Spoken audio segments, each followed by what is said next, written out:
Hi friends, welcome back. तो आज की न्यूज़ है, अमेरिका देखता रहा, इंडिया ने पोखरण में किया बड़ा धमाका। वर्ल्ड के फर्स्ट रैमजेट आर्टिलरी शेल परीक्षण। चलो देखते हैं, वीडियो शुरू करते हैं। वीडियो शुरू करने से पहले अगर आप चैनल पर नए हो और आपने अभी तक सब्सक्राइब नहीं किया तो जल्दी से पहले सब्सक्राइब के बटन और बेल आइकन को क्लिक कर लो ताकि आपको हमारे सारे न्यू वीडियोस के नोटिफिकेशन मिल जाए जैसे हम अपलोड करें। अगर आपको वीडियो पसंद आता है प्लीज़ लाइक एंड शेयर। चलिए शुरू करते हैं।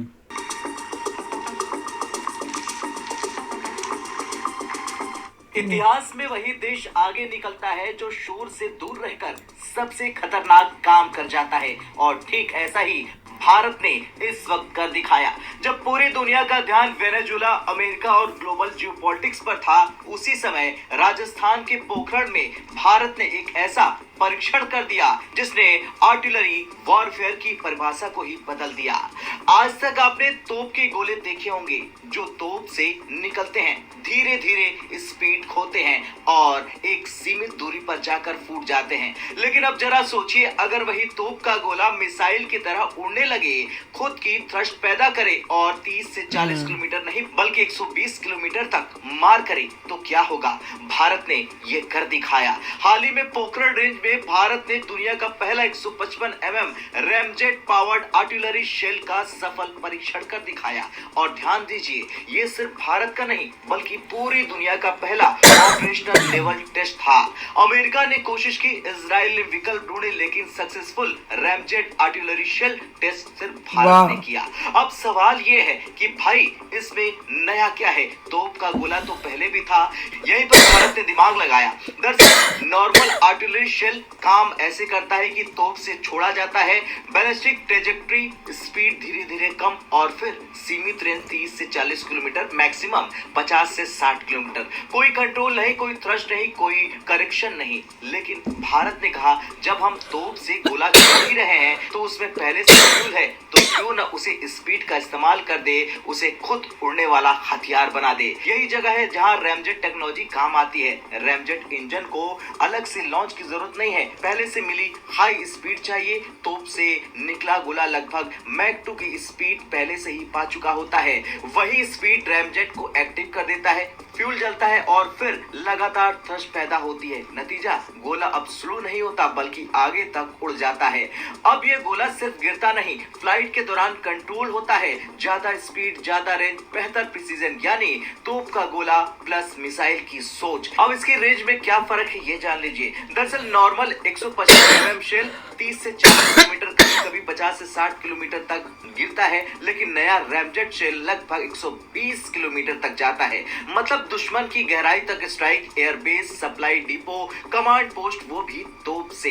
अब सवाल है कि किन गनों से ये चलेगा। दरअसल इस टेक्नोलॉजी की सबसे बड़ी ताकत ये है कि इसके लिए कोई नई तोप नहीं चाहिए। ये शेल M777 ATAGS K9 वज्र और सभी 155 नेटो स्टैंडर्ड गन से फायर किया जा सकता है। मतलब existing artillery, future ready artillery बन चुकी है। अब ये project Indian army, IIT Madras, army technology board के सहयोग से विकसित हुआ है और इसको लीड किया है प्रोफेसर PA रामकृष्ण ने।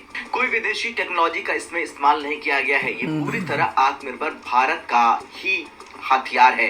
अब अमेरिका ERCA प्रोग्राम चलाता है, अभी भी वो एक्सपेरिमेंटल में है। तो वहीं इजराइल मिसाइल बेस्ड सॉल्यूशन निकाल रहा है, रैमजेट शेल नहीं बना पाया, लेकिन भारत टेस्ट पूरा कर चुका है, टेक्नोलॉजी साबित कर चुका है, डिप्लॉयमेंट के करीब है। इसलिए आज India is not following, India is leading country. आज के युद्ध, रूस यूक्रेन हो या इजराइल, हमेशा सबसे बड़ी समस्या है आर्टिलरी शेल शॉर्टेज की। 155 शेल नेटो स्टैंडर्ड पूरी दुनिया में कमी है, लेकिन भारत के पास मैसिव इंडस्ट्रियल कैपेसिटी है और भारत न सिर्फ खुद के लिए बल्कि भविष्य में एक्सपोर्ट हब बना सकता है। अब पाकिस्तान सीमित गहराई में है, चीन फॉरवर्ड डिप्लॉयमेंट्स में है, लेकिन भारत 120 किलोमीटर की तोप मारकर पूरी गणित बदल देगा। खैर, जब दुनिया वेनेजुला पर बहस कर रही थी, भारत ने चुपचाप आर्टिलरी को मिसाइल बना दिया। ये सिर्फ एक तोप नहीं, ये नया डॉक्ट्रिन है, नई सोच है और आने वाले युद्धों की झलक है। आज तोप सिर्फ गरजती नहीं, उड़ती भी है, और यही वजह है कि ये टेस्ट भारत की सैन्य ताकत में एक ऐतिहासिक मोड़ माना जाएगा।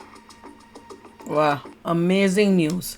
कि खुद की बनाई हुई है, किसी विदेशी टेक्नोलॉजी या किसी विदेशी कंट्री की हेल्प नहीं ली है, खुद बनाई है।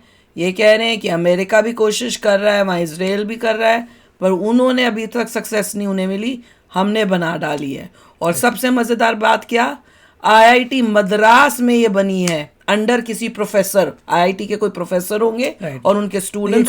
काउंटर करने के लिए किसी को से मिसाइल ही मारनी है तो आपने बेसिकली आपने जो भी किया है उसके बदले को मिसाइल भी उड़ा सकता है, मगर फ़र्क ये है कि मिसाइल भारी हो जाएगी और उससे ज़्यादा फ्यूल चाहिए क्योंकि वो ज़ीरो से शुरू हो रही है।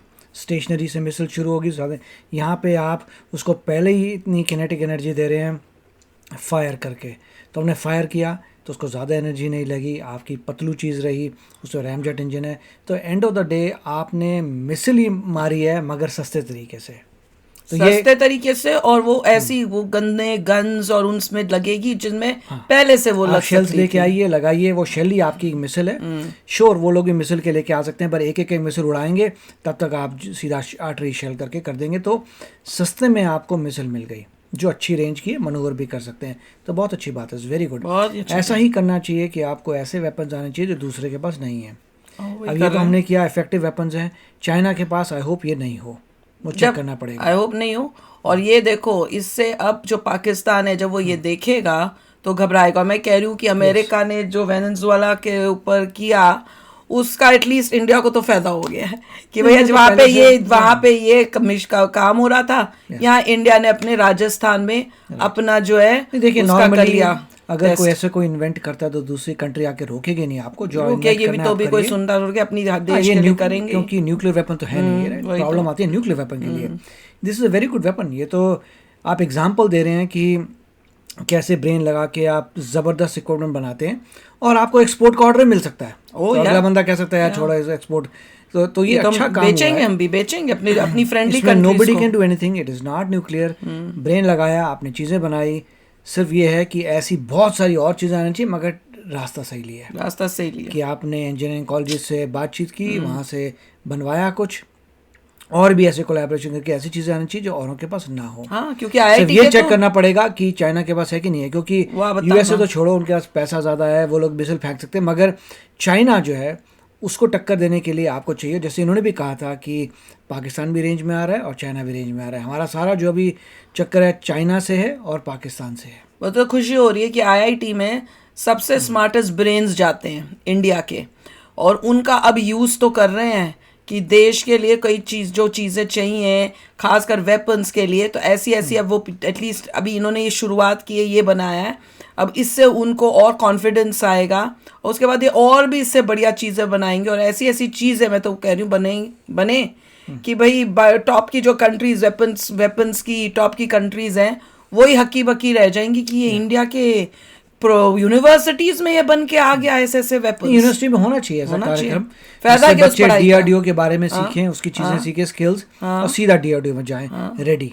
बिल्कुल, वहाँ पे अपने पढ़ाई के साथ साथ इसको बनाएं और बना के देश की भी सेवा करें, और उससे जब उससे उनका इंटरेस्ट गेन होगा तो फिर बाहर जाने की जगह, विदेशों में जाने की जगह, जब उन्हें इस काम में मजा आएगा तो फिर वो देश में आपकी इंजीनियरिंग किसमें, लोगों वेपन्स में जी इंजीनियरिंग, बहुत अच्छी बात है, होना कमाल है, कमाल। सुन के इतना अच्छा लगा है ना कि कुछ, मेरे को तो सबसे बेस्ट लगा कि कुछ भी विदेशी नहीं यूज किया, वो सुन के तो भैया दिल खुश हो गया।